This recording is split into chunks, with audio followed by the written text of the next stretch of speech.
செய்வினை ஒருத்தருக்கு இருக்கு அப்படின்னா அவருடைய உடல்ல என்ன மாதிரி அடையாளங்கள்? ஒரு ஃபோட்டோவும் பார்த்தீங்கன்னா 9 மாதம் 10 மாதமெல்லாம் இருப்பாங்க என்கிட்ட ஃபோட்டோஸ். ஆமாம் இருக்குது, நான் காட்டுறேன் உங்களுக்கு வேணா. ஒருத்தர் எப்படி உடல் ரீதியாக ஒரிஜினல் செய்வினை வச்சாங்கன்னா இந்த எஃபெக்ட் ஈஸியாக பித்து பிடிக்க வைக்கலாம், மாந்திரிகம். எல்லாமே எல்லா மனுஷனுக்குமே செய்வினை பண்ண முடியுமா பாய் அப்படின்னு ஒன்று கேட்டிங்கன்னா கிடையாது. அதே மாதிரி தான் வசியமும், எல்லாருக்கும் வசியம் பண்ணிட முடியுமான்னு கேட்டால்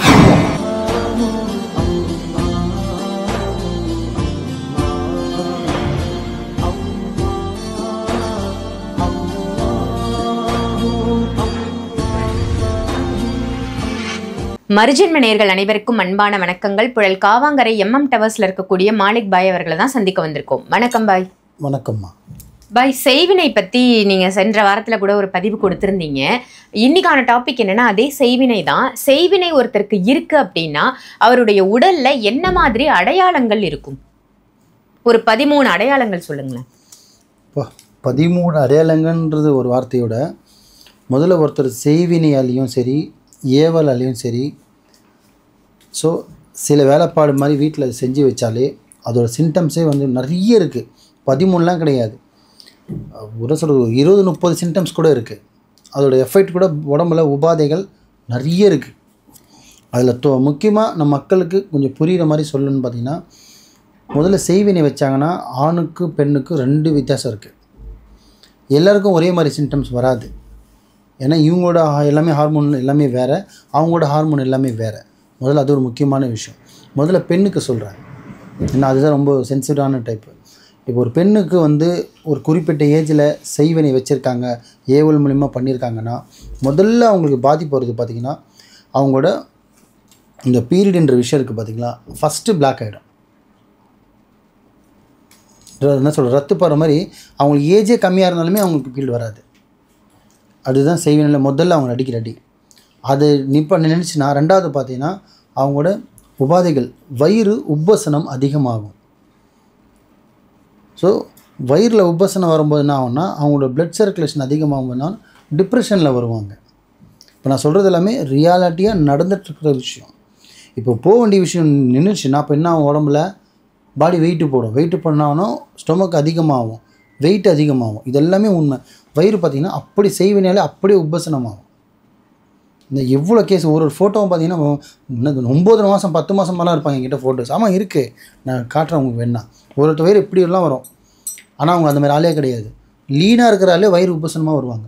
அந்த அளவுக்குலாம் எஃபெக்ட் இருக்குது. சில பேர் சொன்னால் கேஸ் எல்லாம் கிடையாது, செய்வினால பண்ணுறாங்க அந்த மாதிரிலாம். ஏன்னா அவங்க பயன்படுத்துகிற பொருள் அந்த மாதிரி, ஒரு பெண்ணோட பொருளை எடுத்து பயன்படுத்தினா அந்த மாதிரி எஃபெக்ட்லாம் வரும்.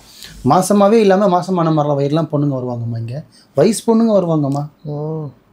வயசு பொண்ணுங்க வரும். நான் சொல்கிறது மேரேஜ் ஆனவங்களுக்கு சொல்ல, வயசு பொண்ணுங்களுக்கே பாதிக்கப்பட்டாங்கன்னா அந்த மாதிரி ப்ராப்ளம் வரும். ஸோ வயிறு உபசனமாகும் பார்த்தீங்களா, அந்த பீரியடுன்ற விஷயம் நின்றோம். ரெண்டாவது பார்த்திங்கன்னா உடம்பெல்லாம் பார்த்திங்கன்னா அரிக்க ஆரம்பிக்கும், சொரியாஸ் மாதிரி வரும். அங்கங்கே பார்த்திங்கன்னா பக்கு மாதிரி வர ஆரம்பிக்கும், சொரிஞ்சிக்கிட்டே இருப்பாங்க.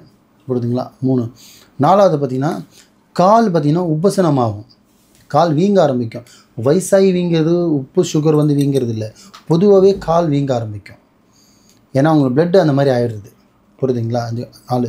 5வது பார்த்திங்கன்னா அதிகமாக என்ன சொல்கிறது, பல்லுனா பல் வலி கிடையாது, முகமே பார்த்திங்கன்னா அப்படியே அந்த பல் வலி அவனுக்கு வீங்கும் பார்த்துருக்கீங்களா, இந்த மாதிரிலாம் ஊத ஆரம்பிச்சிடும். இதெல்லாமே உடல் ரீதியாக ஒரிஜினல் செய்வினை வச்சாங்கன்னா இந்த எஃபெக்ட் வந்தே தீரும். ஆளே பார்த்திங்கன்னா ஒரு வித்தியாசமாக இருப்பாயிடுவாங்க. சில பேருக்கு செய்வினையில் பாதிக்கப்பட்டாங்கன்னா உடம்பு அப்படியே உருக்கி எடுத்துரும். சில பேருக்கு பார்த்திங்கன்னா அப்படியே உடம்பெல்லாம் போட்டு அவங்க முகம் பார்த்திங்கன்னா விகாரமாகிடும். இது என் பொண்ணே கிடையாது, இது என் மனைவியே கிடையாதுன்னு சொல்கிற அளவுக்கு, பிள்ளையே அம்மா யாருன்னு கேட்குற அளவுக்கு வந்துடும். சீரியஸாகுமா அந்த அளவுக்குலாம் செய்வினையில் பாதிக்கப்பட்டுரும். ரொம்ப அந்த அதிகமான ஒரு எஃபெக்ட் செய்வினைக்கு வர்றது அரிப்பு தான். புரியுதுங்களா?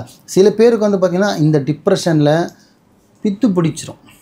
ஏன்னா அங்கே உருவமே இல்லைனா கூட அங்கே உருவம் இருக்குது, அவர் வரவே இல்லைனா கூட வந்துட்டார், காதில் பேசிக்கிட்டு இருக்காரு, இங்கே ஒருத்தர் நின்று பேசுகிறாருன்னு சொல்கிற அளவுக்கு அவங்களுக்கு என்ன சொல்கிறது, மைண்டே டோட்டலாக சேஞ்ச் ஆகிடும். என்ன சொல்கிறது, இந்த பிறந்ததுலேருந்து இந்த மூலர்ச்சி இல்லாதவங்களுக்கு ஒரு பாயிண்ட் கம்மியாக இருக்கணும்னு பார்த்திங்கன்னா இந்த நரம்பு ப்ராப்ளம் அந்த மாதிரி எப்படி ப்ராப்ளம் வருமோ அந்த மாதிரி ப்ராப்ளத்தை செய்வினை மூலிமா வர வைக்க முடியும். ஒருத்தனை ஈஸியாக பித்து பிடிக்க வைக்கலாம் மாந்திரிகத்தால். அதனால தான் நான் சொல்கிறது பகையை வளர்க்கக்கூடாதுன்னு சொல்லுவேன். ஏன்னா ஒருத்தனை கொல்றதோ அடிக்கிறதோ சித்திரவதை பண்ணுறதோட பித்து பிடிக்க வச்சிட்டாலே முடிஞ்சு போச்சு. உடம்புல துணி இருக்காதுன்னு கூட தெரியாது, எங்கே நிற்கிறோம் என்ன பேசுகிறோம் என்ன பண்ணணுன்னே தெரியாது.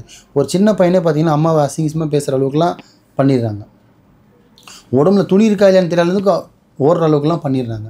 ஒரு பெண்லாம் வந்து குறிப்பிட்ட ஸ்டேஜ் நார்மலாக ஒரு உடம்பு சரியாதவங்க பார்த்தீங்கன்னா அந்த புத்திசாலியாதவங்க துணி நோந்தால் தெரியாது, அந்த அளவுக்கு இதில் எஃபெக்ட் கொடுக்கலாம். இந்த மாதிரி உபாதைகள்லாம் நிறைய வரும். இதே ஆணுக்குன்னு பார்த்தீங்கன்னா இதே பிரச்சனைகள் இந்த மாதவிடாய் மட்டும்தான் மீதி கேன்சல் ஆகும். அது தவிர்த்து பார்த்திங்கன்னா பிஸ்னஸ் ரீதியாக ஃபேமிலி ரீதியாக போகிறது தொழில் ரீதியாக அதெல்லாம் வேறு. உடல் உபாதைகள் பார்த்திங்கன்னா ஃபஸ்ட்டு வயிறு அதிகமாக போட ஆரம்பிச்சிடும், கால் வீங்க ஆரம்பிச்சிடும், யோசனைகள் பல விதம் போகும், கை கால் வலிலாம் பார்த்திங்கன்னா அடித்து போட்ட மாதிரி வலிக்கும். உடம்பு பார்த்திங்கன்னா வேலைக்கே போக முடியாது, படுத்துக்கிட்டே இருக்கணும் தூங்கிட்டே இருக்கணும். ஏன்னா எந்திரிச்சு போனால் தான் வேலைக்கு போவான், வேலைக்கு போனால் வாழ்க்கையில் முன்னேறுவான், நல்லா சம்பாதிப்பான். எந்திரிக்கவே கூடாது, அவன் படுத்த படிக்கையில் இருக்கணும். அப்படியே வீட்டில் சண்டை போடுறது சாடி போடுறது ஒரு வழி ஆகிட்டு ஒன்றுமே இல்லாமல் ஜீரோவில் நின்றுவான். ஆனால் அதிகமாக செய்வினைக்கு ஒரே அறிகுறி அரிப்பு, இந்த கால் வீங்கிறது, வயிறு உபசனமாக வருது, டிப்ரெஷனில் போகிறது, பித்து பிடிச்ச மாதிரி போகிறது, காதில் சத்தம் கேட்குறது, பிளாக்காக ஷேடோ தெரியுது. இதெல்லாமே சிம்டம்ஸு 100% காட்டும். ஆனால் ஆணுக்கு பெண்ணுக்கு அதிகமாக யாருக்கு எஃபெக்ட் காட்டணும்னு நீங்கள் யோசிச்சிங்கன்னா ஃபஸ்ட்டு பாதிக்கிறது பெண், இரண்டாவது பாதிக்கிறது தான் ஆண். அதே மாதிரி எல்லாமே வந்து எல்லா மனுஷனுக்குமே செய்வன பண்ண முடியுமா பாய் அப்படின்னு ஒன்று கேட்டிங்கன்னா கிடையாது. அதே மாதிரி தான் வசியமும் எல்லாருக்கும் வசியம் பண்ணிட முடியுமான்னு கேட்டால் முடியாது. சில டைமு சில நேரம் சில நட்சத்திரம் சில கிழமைகளுக்கு பிறந்தவனுக்கு செய்வினாலையும் ஒன்றும் பண்ண முடியாது, ஏவலாலையும் ஒன்றும் பண்ண முடியாது, கந்திருஷ்டியும் ஒன்றும் பண்ணாது, வசியமும் பண்ண முடியாது. அவர் ஒன்றுமே பண்ண முடியாது. அவர் எது பண்ணாலும் இறைவன் தான் படித்தவன் தான் பண்ணணும். மாந்திரிகத்தால் அவனை ஒன்றுமே சாதிக்க முடியாது. அந்த மாதிரி கட்ஸ் உள்ளவங்களாம் இன்றைக்கும் நிறைய ராசிக்காரன் என்கிட்ட வந்தவங்களே இருக்காங்க எவ்வளோ பேர். ஆனால் நான் பேர் அந்த டைம் எல்லாமே நான் சொல்லிட்டேன்னா அவங்களுக்கு அது ப்ளஸ் ஆகிடும்னு நான் சொல்ல மாட்டேன். மற்ற எல்லாருக்குமே மாந்திரிகத்தால் என்ன ஆனாலும் பண்ண முடியும். அதோட சிம்டம்ஸும் இப்படி தான் இருக்கும். ரொம்ப சிறப்பாக சொன்னீங்க பாய். என்ன மாதிரியான அடையாளங்கள் செய்வினை இருக்குது அப்படின்றத நமக்கு உணர்த்தும் அப்படின்னு நீங்கள் சொல்லியிருக்கீங்க. ரொம்ப சிறப்பான தகவலாக இருந்தது. நன்றி. நன்றி.